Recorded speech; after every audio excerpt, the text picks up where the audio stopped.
Welcome to the channel. Thank you so much for checking out today's video. In this video we're going to be looking at arguably the two sharpest lenses for your aps-c Sony camera. That is the Sigma 56mm F1.4 lens and also the VILTROX 75mm F1.2 lens. Now I've had the Sigma lens for a number of years and I've had the VILTROX for about 6 months. So if you're considering buying either of these lenses, hopefully I can guide you on the right path. We'll start with the Sigma 56mm, and as standard it comes with a weather sealing gasket and a plastic metal glass construction. The build quality from Sigma is excellent and it feels like a premium lens. The focus ring feels extremely smooth to operate with a rubber texture, and the sun hood comes with a reassuring click when you're unmounting it. Now as I say, I've had this lens for a number of years, and before the release of the VILTROX F1.2 there was no lens in the Sony aps-c lineup that could match the sharpness of the Sigma 56mm. The sharpness that you got from this Sigma lens is just a level above anything else that you can buy for your Sony aps-c camera. But then VILTROX released their 75mm F1.2 lens, and rumours soon started that the VILTROX 75mm was actually sharper than the Sigma 56mm. The VILTROX 75mm also comes with a weather sealing gasket and a USB-C port for firmware updates. It is mainly a metal and glass construction and less plastic than the Sigma. Now on the VILTROX lens we also get an aperture ring as well as the focus ring. Both the focus ring and aperture ring are smooth to operate. I wouldn't say as smooth as the Sigma. Feels a little bit more looser than the Sigma and also doesn't come with a rubber texture. We also get a switch on the right hand side of the VILTROX lens, and when this is set to on it adds clicks to the aperture ring. On the opposite side of the VILTROX lens we get one customizable button and another switch for autofocus or manual focus. Now the sun hood that comes supplied with the VILTROX 75mm doesn't have the greatest of fits onto the front of the lens. In fact, I would go as far as saying the sun hood that comes supplied with it is absolutely awful. It's just way too loose and feels like it's going to fall off all the time. And because the sun hood feels so loose all the time, you never know if you've fitted it correctly or not. Come on VILTROX, sort out the sun hood on this lens, it's absolutely terrible.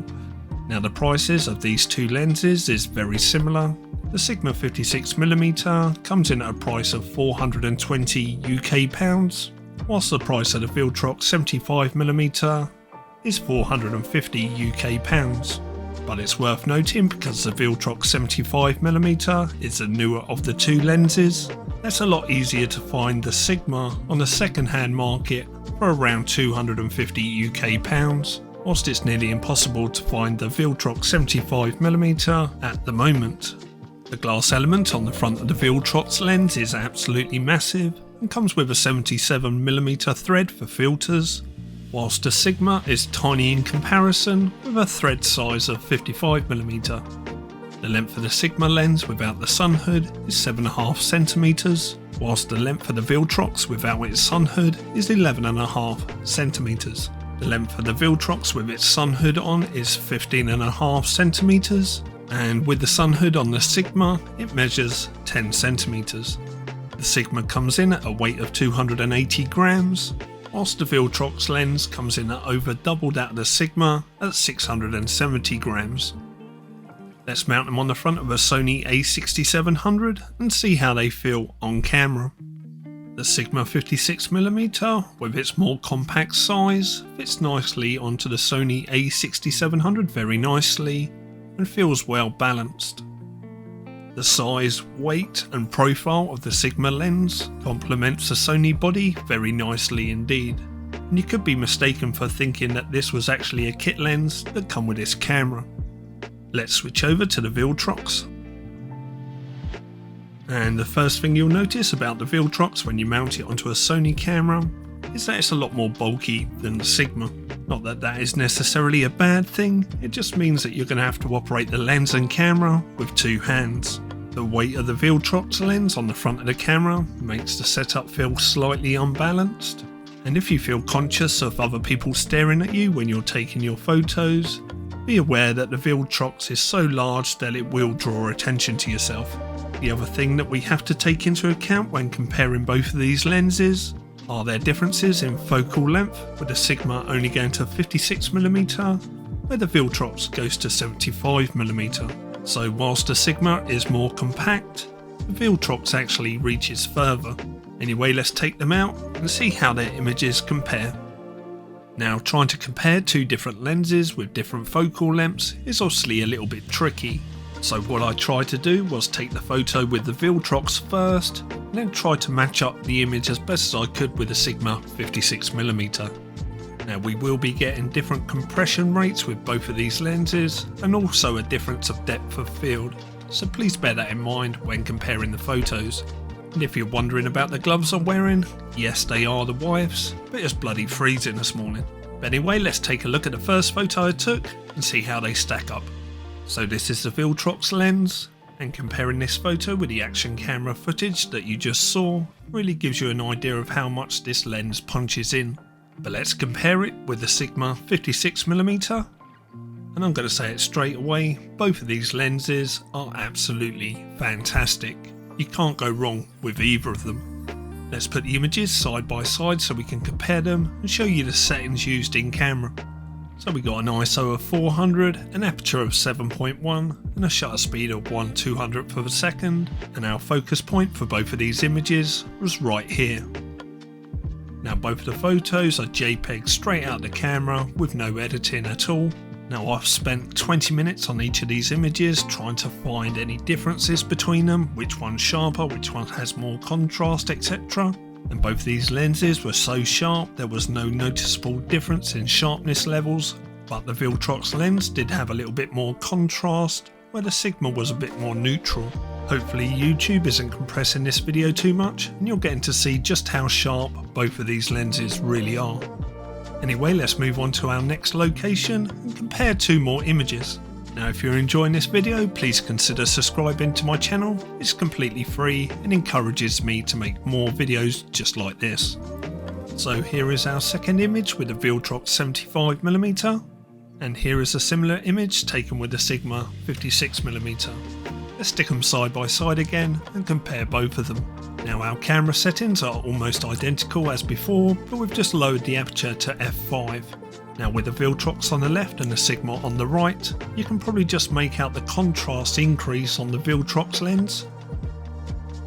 Zooming into both images, you can see the level of detail that both of these lenses give you, and again they just are outstanding. Again, I spent over 20 minutes comparing both of these images, and both of them were so sharp that there was no noticeable difference between them. Again, let's move on to a new location, but let's adjust the aperture this time to f16 to see if we get any degrading on the images. And here is the VILTROX image, and this is the Sigma, and let's put them side by side. Again, both images are extremely sharp, and you're seeing that contrast increase on the VILTROX again. But if we zoom into both images, this is where we may see a slight difference. At an aperture of f16, I was convinced that the Sigma 56mm was ever so slightly softer than the VILTROX. But another photographer that compared both of these images believes that it's just the contrast increase of the VILTROX plus the extra reach that this lens gives you over the Sigma that makes it look sharper. Let me know your thoughts in the comment section below. Anyway, onto another location, and this time we're going to adjust the aperture in the opposite direction. So here's the VILTROX with an ISO of 64, an aperture of 1.2, the lowest it can go, and a shutter speed of 1/4000th. And zooming in at this aperture, we can see that the image is just ever so slightly softer than it has been at them higher apertures. Now are we being nitpicky? Yes we are. At the standard zoom, this softness is hardly visible, but let's compare it against the Sigma, and even though the Sigma only goes down to an aperture of f1.4, it maintains a slightly higher level of detail than that of the VILTROX. Zooming into the image, we can see that it's only the very far edges of the image that are very slightly soft. Let's now take a look at both these lenses' macro capabilities and see which one comes out on top. So we'll start with the VILTROX, and the VILTROX minimum focus distance is 88 cm, which is not great for macro work. And with the Sigma we get a minimum focus distance of 50cm. And whilst we're taking a look at both of these lenses' macro capabilities and how the Sigma just edges out the VILTROX, also notice the bokeh in the background of the Sigma at f1.4. Compare that to the VILTROX's bokeh at f1.2. And I've got to say that the VILTROX's bokeh is absolutely fantastic and edges the Sigma. So where does this leave us then with both of these lenses? Well, like I said previously, both of these lenses are absolutely outstanding and you can't go wrong with either of them. Bear in mind also that these are two different focal lengths, 56mm and 75mm, so it's not a like for like comparison. Now, one thing I didn't test in the video was their autofocusing performance, and I can reassure you both of these lenses have an autofocusing performance that matches some of the top lenses on the market right now, so you're not going to have a problem with either of them. Now, when it comes to build quality, both of these lenses are fantastic, but I'm going to give the build quality edge to the Sigma. Even though the VILTROX has extra switches and a customizable button and aperture ring, I prefer the Sigma's plastic, metal and glass construction over the more metal construction of the VILTROX. And the sun hood that comes with the VILTROX is a really disappointing fit. When it comes to image quality and sharpness, both of these lenses are in a league of their own. I'm quite confident in saying that you will not find sharper lenses for your Sony aps-c camera as of right now. Now, the VILTROX is slightly heavier and less compact than the Sigma, but is this a negative? Well, I'm going to leave that down to you. You're going to have to let me know in the comment section below. While some people prefer the smaller, compactor lenses, some also prefer the larger, bulkier lenses so they can get a better grip on them. So it really is down to personal preference on this one. The VILTROX obviously goes down to an aperture of f1.2, while the Sigma only goes down to f1.4. But then again we get better macro capabilities with the Sigma over the VILTROX. But then the VILTROX's bokeh, in my opinion, is a lot more nicer than that of the Sigma.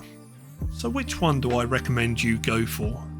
Well, with their optical qualities being so similar, it really comes down to the focal length of both of these lenses, and that's what's going to help you decide which lens is right for you.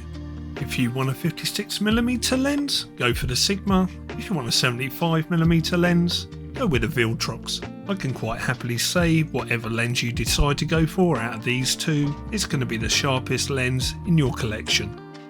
So on that bombshell, that's going to wrap up this video. If you've enjoyed it, please give it a big thumbs up. Any questions, put them down below in the comment section. And if you want to show me some support for making this type of content, please consider hitting that subscribe button. It really encourages me to make future videos just like this. Thank you very much for watching. Catch up in the next video. Oh, and whilst you're here, why don't you check out this video also? Thank you very much everybody. See you soon.